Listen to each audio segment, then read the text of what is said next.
Punjab police में lady कांस्टेबलान के लिए सर आप कुछ नहीं बताते, गर्ल्स के लिए भी वीडियो बनाया करें, गर्ल्स के लिए भी हम लोग भी इंतज़ार कर रहे होते हैं। तो देखिए आज की वीडियो जो है आप दोनों के लिए है, गर्ल्स के लिए और बॉयज़ के लिए भी, मेल फीमेल दोनों इससे फ़ायदा उठा सकते हैं। पंजाब पुलिस में जितनी कांस्टेबलान की भर्तियाँ हो रही हैं, 13 तारीख को जो पेपर हो रहा है और उसके बाद भी जो आपका इंटरव्यू होगा उसके लिए भी ये वीडियो मौजूद होती हैं। बेटा गौर से देखा करो इनको, 10 मिनट आपने गौर से देखना है, एक एक जुमले पे गौर करना है, तवज्जो करनी है। और कांस्टेबलान लेडी कांस्टेबलान जरा गौर से सुन लीजिए आप लोगों ने करना क्या है। इससे पहले जो मेरी वीडियो आ गई है उसमें मैंने आपको बता दिया रोल नंबर स्लिप्स के बारे में और पेपर्स के बारे में, कहाँ कहाँ किस किस के पेपर होंगे मैंने डिटेल से बता दिया। उस वीडियो को गौर से देख लीजिएगा, जिन लोगों ने नहीं देखी वो भी।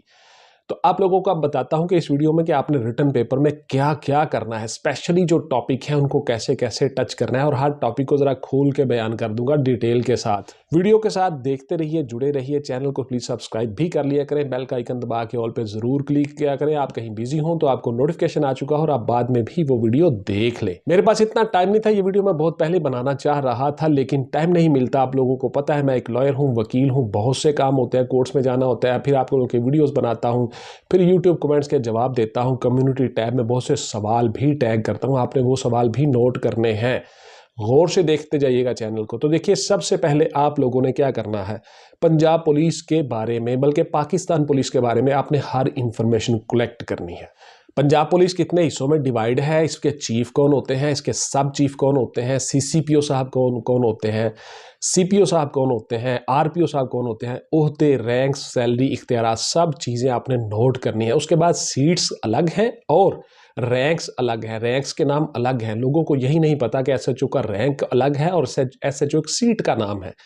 इसी तरह से डीपीओ एक सीट का नाम है और एसपी या एसएसपी अलग से रैंक्स है। इस पर मेरी डिटेल से वीडियो पड़ी हुई है चैनल पे, आप देख सकते हैं रैंक्स और सीट्स के नाम, इस पर मेरी डिटेल से वीडियो पड़ी है। उसके अलावा पंजाब पुलिस की मेरी पूरी की पूरी प्ले लिस्ट है, उन वीडियोस को गौर से देखें, चैनल पे आया करें तो वीडियोस देखा करें। जिन लोगों ने कामयाब होना है बेटा, अगर आपने फारग टाइम गुजारना होता है स्टडीज के अलावा, अपनी एक्सरसाइज के अलावा, जो मैं डेली आपको हर वीडियो में बताता हूँ, तो आप लोगों ने बेटा चैनल पे आके वीडियोज को देखना है, फजूल चीज़ें नहीं देखनी। मीडिया है, सोशल मीडिया, इससे आप जितना मर्जी फ़ायदा उठा सकते हो और जितना मर्जी टाइम वेस्ट कर सकते हो, तो इसलिए टाइम वेस्ट नहीं करना। बहुत सी वीडियोस पड़ी होती है, उनको देखा करो, उनमें जितनी चीज़ें मैं बता रहा होता हूँ उन पर अमल किया करो, आप इंशाल्लाह कामयाब हो जाओगे। तो पंजाब पुलिस के साथ साथ आप लोगों ने क्या करना है, बाकी सूबों की जितनी पुलिस है उनके चीफ, उनके सिस्टम, उनकी ऑर्गेनाइजेशन, कहाँ कहाँ डिप्लॉयमेंट है, हेडक्वार्टर कहाँ पे है, वो चीज़ें भी नोट करनी है। पाकिस्तान पूरे की पुलिस के बारे में आपको पता होना चाहिए। इसके अलावा पुलिस जो जितने एक्ट और ऑर्डिनेंस के तहत काम कर रही होती है उनके सिर्फ नाम आपको आना चाहिए, सीधा सीधा उनके सेक्शन ऑफ लॉ की तरफ नहीं जाना कि किस सेक्शन ऑफ लॉ के तहत पुलिस की फलां चीज़ होती है, किस सेक्शन ऑफ लॉ के तहत एसएचओ को इख्तियार हासिल है।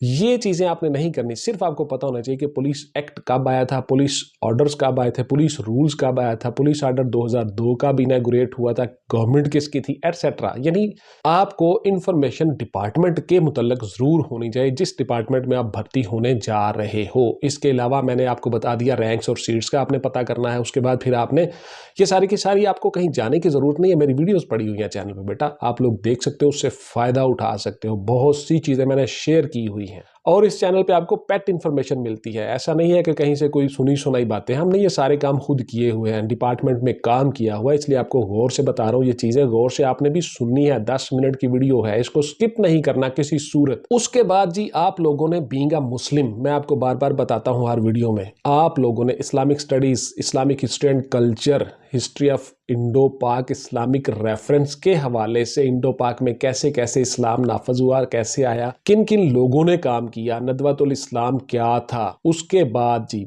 सर सैयद ने कितना काम किया, उसके बाद जी जमीयत इस्लाम ने कितना काम किया, उसके बाद फिर जितनी भी चीज़ें हैं, हज़रत मुजद्दिद अल-अफ़सानी कौन थे, उन्होंने कितना काम किया, इन सब के ऊपर सवाल आते हैं, क्वेश्चंस आते हैं। उससे अगर पीछे आप चले जाओ, सबसे पीछे जहाँ से शुरू हुआ, सरकार दो आलम सल्लल्लाहु अलैहि वसल्लम, आका दो जहां, उनकी हिस्ट्री, उनकी तारीख, उनकी गज़वात, कहाँ कहाँ किन किन जंगों में हिस्सा लिया, क्या क्या किया, उनकी एडमिनिस्ट्रेशन कैसी थी, फतह मक्का, मदीना में क्या इंतज़ाम हुआ, ये सारी की सारी चीज़ें। उसके बाद सुलह हुदैबिया है, उसके बाद फिर फतह मक्का है, उसके बाद मिसाके मदीना है, ये सारी की सारी चीज़ें आपको आनी चाहिए, पता होना चाहिए, इनके सेक्शंस का पता होना चाहिए, एग्रीमेंट क्या क्या हुए थे, चारों खुलफाए राशिदीन पे आपने काम करना है, उनके एडमिनिस्ट्रेशन, उनके दौर, उनमें क्या क्या इस्लाहात हुई, ये चीज़ें आपने नोट करनी है। उसके बाद फिर आगे आपके बरसगीर में आ जाना है, यानी इस्लामिक हिस्ट्री एंड कल्चर पे भी काम करना है। और बीइंग अ मुस्लिम आपको पता होना चाहिए कि आपके अरकान इस्लाम क्या है। उसके बाद फिर आपकी नमाज, नमाज जनाजा, कुरान मजीद के आयात, उसके बाद फिर नमाजों के बारे में, वजू के बारे में, सुन्नत, हैडिथ, ये तमाम चीज़ें बेटा आपको आनी चाहिए। इन सब पे हमने अपने नोट्सों में डिटेल से बताया हुआ है। आप वो नोट्स ले सकते हैं, उनसे फ़ायदा उठा सकते हैं और देख सकते हैं, पता कर सकते हैं कि कहाँ कहाँ से आपने इन्फॉर्मेशन कलेक्ट करनी है। मैंने बहुत सी चीज़ें रिटन फॉर्म में आपको नोट्सों के ज़रिए से दी हुई हैं, आप उन नोट्सों से फ़ायदा उठा सकते हो। उसके बाद जी आपका जो अगला टॉपिक आ जाता है बेटा, वो है आप अपने मुल्क के बारे में, यानी हिस्ट्री ऑफ पाकिस्तान, यानी बीइंग इनॉग्रेट से पहले, यानी पाकिस्तान बनने से पहले से लेकर, यानी 1857 1857 जंगे आज़ादी से लेकर उससे पहले भी अगर आप आ जाओ तो ईस्ट इंडिया कंपनी के बरसगीरी में आने तक, वहाँ से आप शुरू करो, 3 पोर्शन बना लो ईस्ट इंडिया कंपनी के। उसके बाद फिर आके 1857 से 47 पाकिस्तान मूवमेंट, और 47 से ऑनवर्ड आज तक टू डेट। आप इनको 4 पोर्शन 3 पोर्शन में तकसीम कर लो। उसके बाद इसकी हिस्ट्री को कैसे कैसे लेना है, कैसे कैसे करना है, हिस्ट्री में हर साल के क्या क्या करने हैं, 10 साल डेकेड आपने किस तरह से उसको हल करना है, ये सारी चीज़ें हमने नोट्सों में बताई हुई हैं। आप वहाँ से फ़ायदा ले सकते हो। आपको किसी अकेडमी में जाने की ज़रूरत नहीं पड़ेगी, किसी बंदे के पास जाने की ज़रूरत नहीं पड़ेगी। एक एक चीज़ मैंने नोट्सों में डिफ़ाइन कर दी है और खोल के बयान कर दी है आप लोगों के लिए डिटेल के साथ, और मैंने इसके सारे स्केच भी बना के साथ साथ दे दिए हैं, इसलिए वो नोट्स आपको बड़ा फ़ायदा दे सकते हैं। और उसके बाद जी जितनी मेरी वीडियोस पड़ी हुई हैं पुलिस के मुतल्लिक, इंटरव्यू के मुतल्लिक, रिटर्न के मुतल्लिक, वो सारी की सारी भी ज़रूर देख लिया करें, इंशाल्लाह आप कामयाब हो जाओगे। उसके बाद जी आपका जो अगला टॉपिक आ जाता है, तमाम विंग्स के लिए मैं बता रहा हूँ आप लोगों को, तमाम विंग्स के लिए ये चीज़ें बता रहा हूँ। कांस्टेबलान, लेडी कांस्टेबलान, SPU है, PHP है, वायरलेस ऑपरेटर्स हैं, पंजाब MT विंग पुलिस का है, वहाँ पे जितनी भर्तियाँ हो रही हैं, जितने विंग्स हैं, उन सब के लिए हैं ये मेरी वीडियोस, तो गौर से सुनते जाएगा। अगला टॉपिक आपका है पाकिस्तान की शख्सियात, पर्सनैलिटीज़ और वर्ल्ड पर्सनैलिटीज़ के बारे में। मसलन जो मशहूर ममालिक हैं हमने अपने नोट्सों में बताए हुए हैं, अप्रॉक्सीमेटली 60 के करीब वो ममालिक हैं, 60 कंट्रीज़, उनके प्रेसिडेंट, प्राइम मिनिस्टर, उनके कैपिटल, उनकी करेंसी, ये सारी चीज़ें मैंने नोट्स में बताई हैं, वो ज़रूर करनी है बेटा। उसमें से इंशाल्लाह पेपर में आते होते हैं सवाल, आप कामयाब हो जाओगे। उसके बाद पाकिस्तान के जितनी पर्सनैलिटीज़ हैं, VVIP पर्सनैलिटीज़ हैं, उसके बाद फिर आपके जितने VVIP पर्सनैलिटीज़ हैं, उन सब के नाम होते रैंक आपको ज़रूर आने चाहिए। उसके बाद आपका अगला पोर्शन आ जाता है करंट इश्यूज़ और करंट अफेयर्स का, यानी दुनिया में जितनी तब्दीलियां हो रही होती हैं, पाकिस्तान में जितनी तब्दीलियां हो रही होती हैं, उन सब का आपको पता हो, लेटेस्ट चीज़ों का, वो सारी की सारी भी पेपर में आती होती हैं। और उसके बाद आपका जो मोस्ट फेवरेट टॉपिक है और जिसमें आप बहुत ज़्यादा काम कर सकते हो, जिसमें आपने शुरू से काम किया हुआ है, from the beginning, first class से जो आपने काम शुरू किया हुआ, जितनी आपने एकेडमिक्स एजुकेशन हासिल की है, मिसाल के तौर पर आपने 16 साल तलीम हासिल की है, 14 साल की है, 12 साल की है, वट एवर जो भी आपने पढ़ा है, उसमें जितने आपके क्वेश्चंस आते हैं, वो सबसे ज़्यादा क्वेश्चन आते हैं, उनको ज़रूर आपने तैयार करना है अच्छी तरह से। जैसा मैंने बताया हुआ रोज़ाना कि आप 5 MCQs कर लो, 10 कर लो। नोट्सों में मैंने हर चीज़ गाइड की हुई है कि आपने करना क्या है, किस तरह से, कहाँ से मटेरियल कलेक्ट करना है, ये सारी चीज़ें मैंने बताई हुई हैं। तो आपने उसी तरीके से उन चीज़ों को चलना है। उसमें 10 आपके जो मेन टॉपिक हैं वो है आपका फिजिक्स है, केमिस्ट्री है, बायो है, मैथ है, इंग्लिश है, उर्दू है, आपका कंप्यूटर है, इस्लामिक स्टडीज़ है, पाक स्टडीज़ है, इसके अलावा आपकी एवरीडे साइंस है, जियोग्राफी है। इन सब चीज़ों को आपने गौर से पढ़ना है, देखना है, उन पे अमल करना है।